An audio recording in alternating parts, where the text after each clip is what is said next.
Hello, hello, hello. Welcome to Behind the Screen. I am JM, and this is a show where we hang out, we talk about things that are inspiring, things that are beautiful, specifically things that relate to gaming, board games, card games, role-playing games, that sort of thing. First of all, before I say anything else, good morning to Padre and to John Doom and to Dream Shaper, who I got to hang out with this weekend, and to DM James and to Tink. Good to see all of you this morning. So, today we're talking about the convention I just got back from. I went to Detroit over the weekend and I got to hang out with a bunch of really cool people at Chaosium Con. If you are at all a fan of RuneQuest, Pendragon, Call of Cthulhu, Quest Worlds, all of this, uh, there is no better con to go to than Chaosium Con. It's in Ann Arbor, Michigan. It's at this beautiful golf course resort.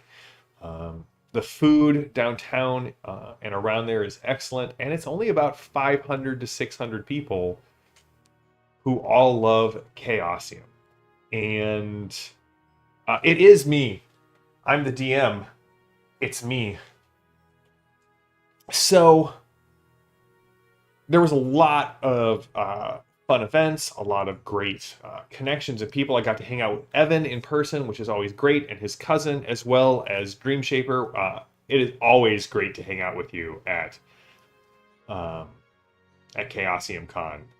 I got to go over to the Palladium Books headquarters and had two different meetings over 2 different days with Kevin and Sean. If you did not know, I'm doing a bunch of History of Palladium Books interviews over at the Palladium Books YouTube channel. You can go check them out there, where I just hang out and I talk with Kevin for usually a half hour to 45 minutes about Palladium Books. So it was great to go over there.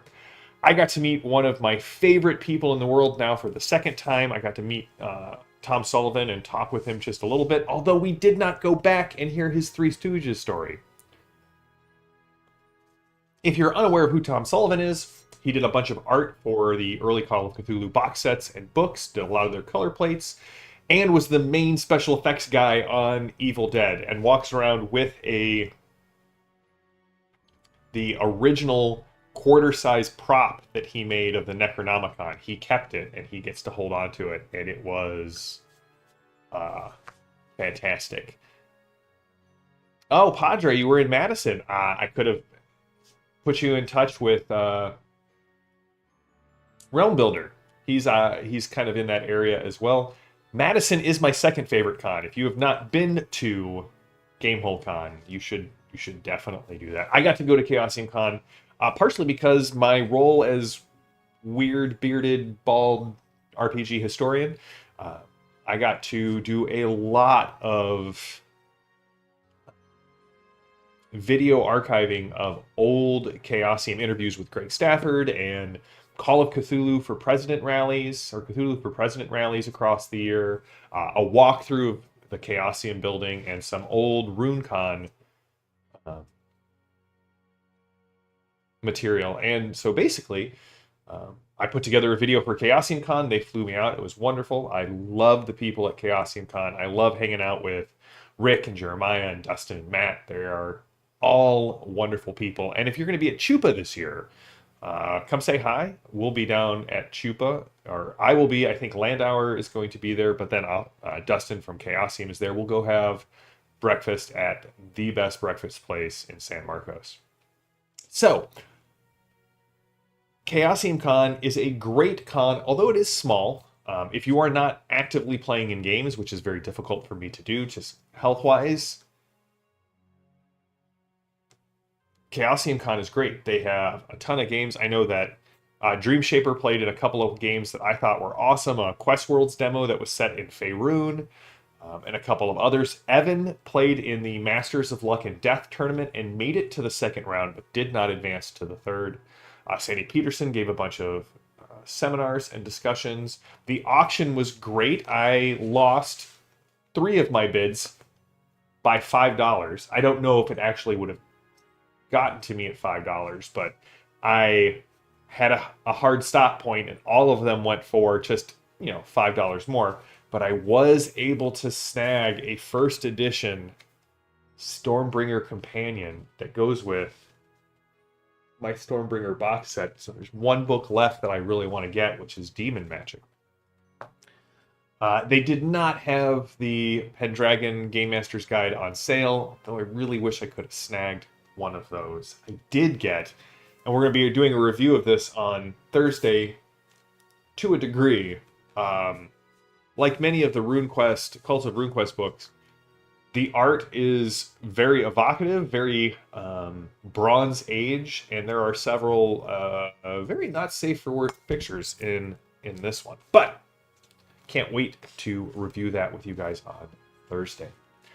So yeah, it was an amazing time. If you get a chance to go, it's actually a very economical con.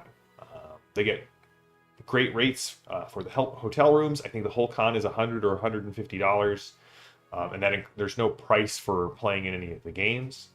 And there's restaurants on site, or within even just a little bit of walking distance. And I usually have a car while I'm there, so if you guys are there next year, we'll go grab dinner. I got to hang out and do dinner with Evan and his cousin and Tink one night, and then another night we all went out with Dream Shaper to this great Mediterranean place. James, I would love to see you at Chupa, man. Like, if you can get down here, we'll hang. It'll be awesome. You were able to get into a Pendragon game on Sunday. I hope that that one went well for you. Yeah, and there's a lot going on in Ypsilanti, Michigan. I really want to. The other place that I love going every time I'm in Ann Arbor, I go to Vault of Midnight, which is the coolest comic book shop in the area. And like, I love Madness, my local comic shop, but Vault has something special going on there.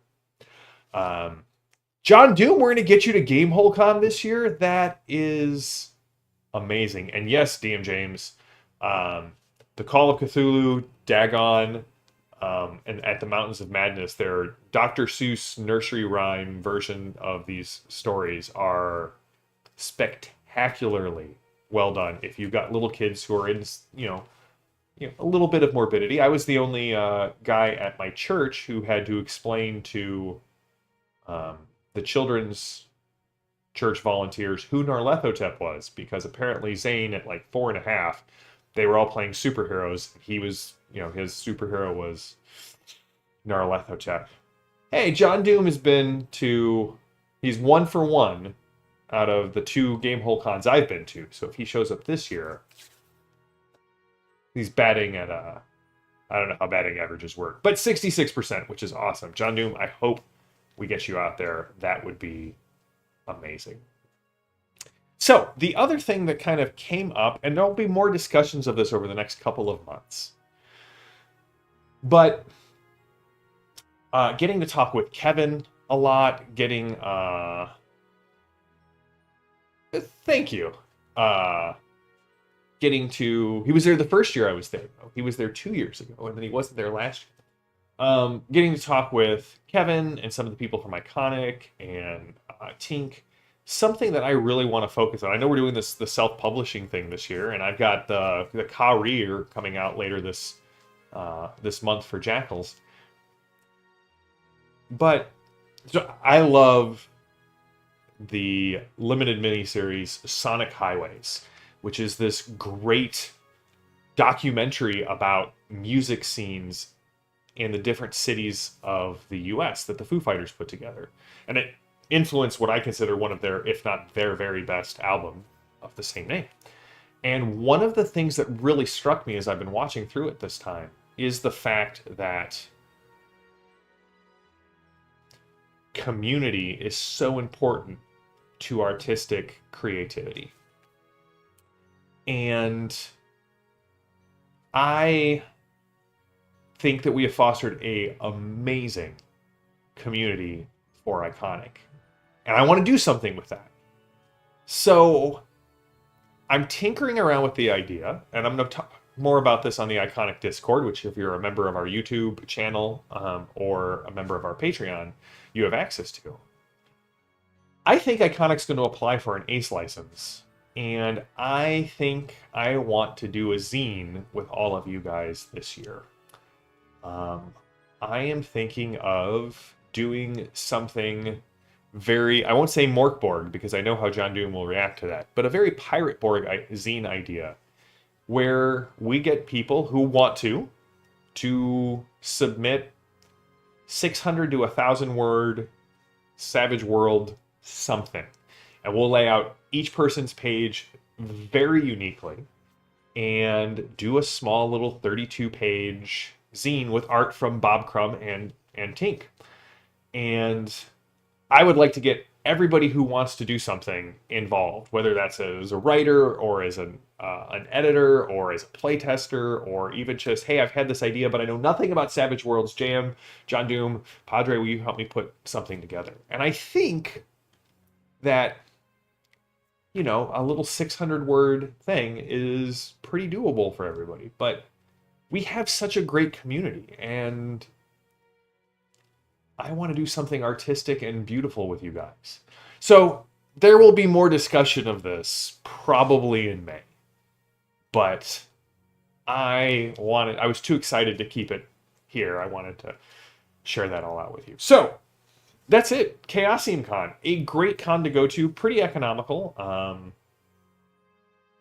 If you time your flights right, getting in and out of Detroit is more harrowing than expensive. So, yeah. Well, that's it for today. A nice, short, tight show. I just wanted to say thank you to everybody at Chaosium. Thank you to Chaosium for flying me out. Thanks to Palladium for all of the support and work that they do. To everybody who I got to hang out with. Dream Shaper and Tink and Evan and Evan's cousin Mark. It was a great time. And I owe Dream Shaper and Mark and Evan and probably a couple more of you, I'll let you know, a Jackals one-shot. So I'm going to shoot to do that sometime in May.